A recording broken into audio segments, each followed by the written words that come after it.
Agora são 7h28. Em resposta ao despacho do Ministério da Saúde alegando que o termo violência obstétrica tem conotação inadequada, o Ministério Público Federal publicou recomendação para que a pasta tome medidas contra práticas agressivas durante parto. A recomendação do Ministério Público ainda destaca que a violência obstétrica deve ser reconhecida como uma violência de gênero, nos termos da Convenção do Pará.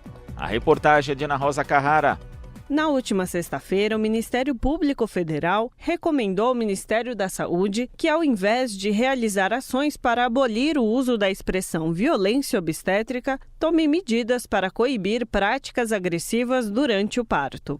O documento assinado pela Procuradora da República, Ana Carolina Previtali, faz referência ao despacho do Ministério da Saúde, em que a pasta diz que o termo violência obstétrica tem conotação inadequada. Segundo a pesquisa Mulheres Brasileiras e Gênero nos Espaços Público e Privado, realizada em 2010 pela Fundação Perseu Abramo, em parceria com o Serviço Social do Comércio, o SESC, 1 em cada 4 mulheres no Brasil sofreu algum tipo de violência obstétrica. Patrícia Paulino, mãe de 4 filhos, que teve seu primeiro parto aos 15 anos, relata que nos 3 primeiros partos foi feita uma episiotomia, um corte na região do períneo para ampliar o canal para a passagem do bebê, sem que ela fosse consultada. Das experiências que eu tive das 3 gravidezes, fizeram episiotomia em mim sem me consultar. É muito violento, sim, de fato. Na segunda gestação, foi pior ainda, porque além do corte, na hora do parto, a médica que fez o meu parto, ela introduziu as mãos e ela abriu com muita força. E não tinha necessidade, o bebê já estava saindo. E eu sempre fiquei muito calada, porque eu não tinha conhecimento do que era violência obstétrica. Durante a gravidez também, pelo fato de ser uma mãe adolescente, na primeira vez, e nas outras vezes por estar repetindo, entre aspas, o erro, eu ouvia muitas piadinhas. Pra mim foi uma coisa muito violenta, sabe? Eu vi de médico, nossa, como você é quietinha. Que bom, porque ninguém merece. Essas mães que ficam abrindo as pernas aí e na hora de ganhar ficam gritando, berrando. Pra mim isso foi péssimo na hora. Não sei se dá pra me mensurar assim em palavras, sabe? Quão traumático foi pra mim, porque na hora eu já tava carregando aquela culpa enorme por estar engravidando antes da hora. Na hora que eu tava precisando de muito apoio, não receber esse apoio. O que eu pensava?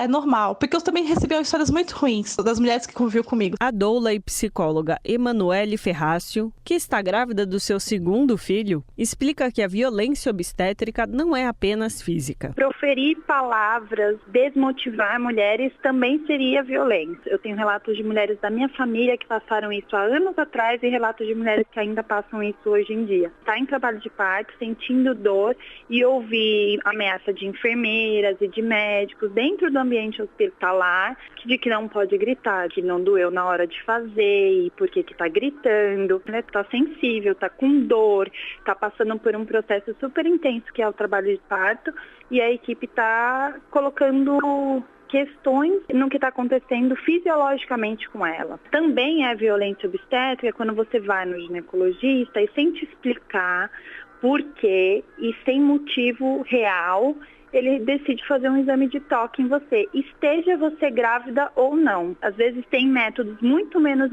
invasivos e muito mais eficientes de descobrir, seja lá se for a dilatação, se for uma infecção uterina. O vice-presidente da Regional Sudeste da Federação Brasileira das Associações de Ginecologia e Obstetrícia, Aguinaldo Lopes, diz que uma ação eficaz que coíbe a violência contra as mulheres e recém-nascidos é a formação constante dos profissionais. A Febraso, ela é contra qualquer tipo de violência em qualquer situação. Do ponto de vista de assistência obstétrica, a Febraso, ela defende uma assistência obstétrica adequada, baseada nas melhores evidências científicas disponíveis. Aquela grávida, ela tem uma estrutura adequada, um parto seguro, com mãe e recém-nascidos saudáveis. A própria episiotomia, a gente não concorda que deva ser feito para todos os pacientes, mas em situações específicas, com indicações muito bem definidas, pode ser um procedimento indicado. O que a gente deve fazer é rever toda a assistência obstétrica no Brasil, a estrutura para receber bem essas gestantes, uma equipe completa sob coordenação do obstetra, mas com neonatologista, anestesista, com enfermagem, com fisioterapia, com psicologia. E o que a gente pode fazer é capacitação. No Brasil, 55,5% dos partos realizados são cesáreas. Isso coloca o país no segundo lugar no ranking da prática cirúrgica no mundo, segundo dados da Organização Mundial da Saúde. Muitas dessas cesáreas são consideradas desnecessárias. Esse foi o caso da Júlia Oliveira, que na sua segunda gravidez decidiu procurar o acompanhamento de uma doula, para não passar novamente por traumas sofridos no primeiro parto. Ainda hoje é algo que é difícil de recordar. Fui a um pré-natal de rotina, foi feito ultrassom e nele foi visto que eu estava com pouco líquido. Fiz o cardiotoco, estava tudo bem, o neném estava ótimo. E quando eu falei que eu queria um parto normal, se poderia induzir o parto, ele falou que de jeito nenhum. Aí ele falou, vai pro SUS, vão te colocar Citotex, seu bebê pode morrer. Ali, perdi as forças. E de cara ele falou, cesárea. Me levaram para a sala de cirurgia, sozinha. Um anestesista só falou, tira todo o avental, sobe na maca. Muito ríspido, me deu anestesia, até que chegaram os médicos, que não se apresentaram. E o médico que fez a cirurgia falou que faria tudo muito rápido, porque queria estar em casa antes das 6h30.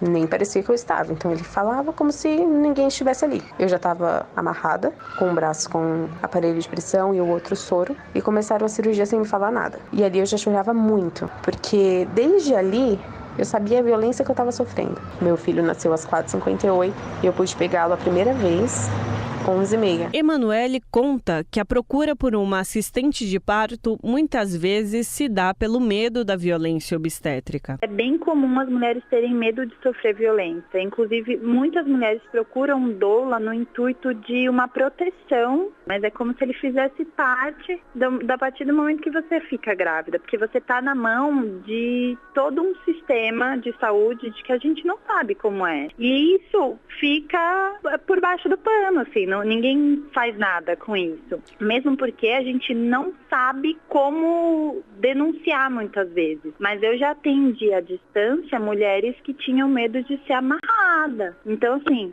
essa mulher ela tem medo de ser amarrada porque elas conhecem outras mulheres que foram amarradas. E essas mulheres, elas não denunciaram. E isso é muito grave. Quando a gente fala de que a sociedade não olha para isso, não conhece a fundo isso, é muito grave. E aí a gente chega na situação de que o Ministério da Saúde resolve que violência obstétrica não é o termo adequado para se falar do que acontece nesse cenário. Júlia revela que depois de quase um ano do primeiro parto, ela ainda se sentia muito afetada por todo o procedimento e decidiu entrar com um processo judicial por violência obstétrica e danos morais. A violência a gente sabe que ela existe, só que a gente se culpa, porque eu penso, como eu me deixei cair numa cesárea desnecessária, líquido diminuído, cabe uma indução, não entendo como eles puderam ser tão frios.